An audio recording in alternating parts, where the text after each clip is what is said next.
Ang taong mahilig sa halaman ay parang hindi niya alintana ang pagod pagka nag-aasikaso siya ng halaman. Sa ngayon nga na tag-araw guys, ay kailangan kong sinupin ang aking mga halaman. Kailangan isilong ang mga dapat isilong, lalo na yung mga masiselan sa sikat ng araw. Kaya tingnan natin yung aking bagong arrange na halaman. Ayan. Ayan. Na natin. Dito ang ating albo. May nagsusurvive doon na red rojo na dating giant. Ngayon ay dwarf na lang. Ito ang ating Black Majesty. Ayan. Ayun, nilagyan ko ng tungkod dahil siya ay mabubuwal na. Yan.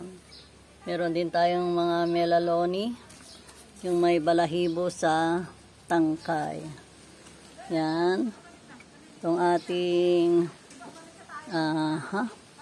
ito at saka ire ay Royal Queen. Ito naman ang ating Pink Princess. Sa gawi-gawi dyan ay may variegated na peace lily. Yan, parang ano din to, Black Majesty. Ito. Yung magkakaparehong dahon na yan ay linai at saka sitting princess. Yan. Yan nasingit na mga aglo. And dito, may water cardboard, variegated barley max. Yan, itong dalawa na ito ay mga moonlight. Yan, neon Orlando, variegated ulit na barley max. Ito si Syngonium. At nandyan na nga yung ating pakpak lawin na aking nilipat dahil masyado siyang nainitan doon sa kanyang lugar. Ito naman ang ating cardboard. Yan, surviving. And another cardinal.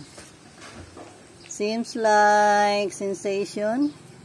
Pero para din siyang peace lily na malaki. So, ating white dove. Meron din ditong Forever Rich. Yan, ha? Ito pa ang ating isa. Balang araw ay maalala ko rin siya. Yan. Ito naman ay green cardinal ulit. Yan. I hope you're seeing it. And to naman si Monstera Deliciosa. Pagka-delicious ay favorite siya nung uod na nagiging butterfly. Sa baba naman ay nandito ang mga surviving nating mga butterflies. Yan. Yan pa. Nalimutan ko na ang mga pangalan. Yan, di ba? Ating Green Empress, Green Orlando. Para itong strawberry shake.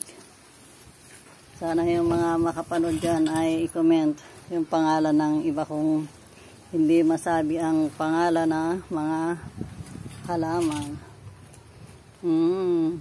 Diba? Ang gaganda. Naalala ko na ito. Si Rotundum. Yan. Itong isang ito ay, yan, seems like strawberry shake. Pero kailangan niyang may replant dahil namamaluktot na siya. Yan. Ito naman ang mga Monstera Peru. Ay, naka ano siya dito.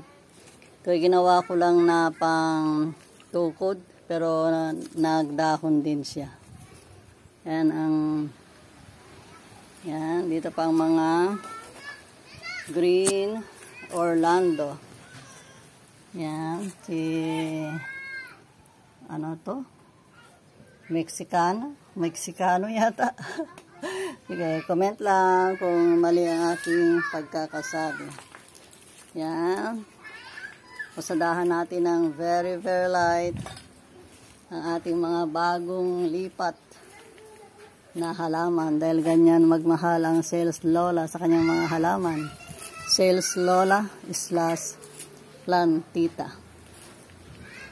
Ayan. So, ayan guys, ang ating mga bagong lipat na halaman, bagong arrange. Ilagay natin sa medyo safe sila. Paano? Maraming salamat sa parating yung panonood sa aking video. Bye! See ya!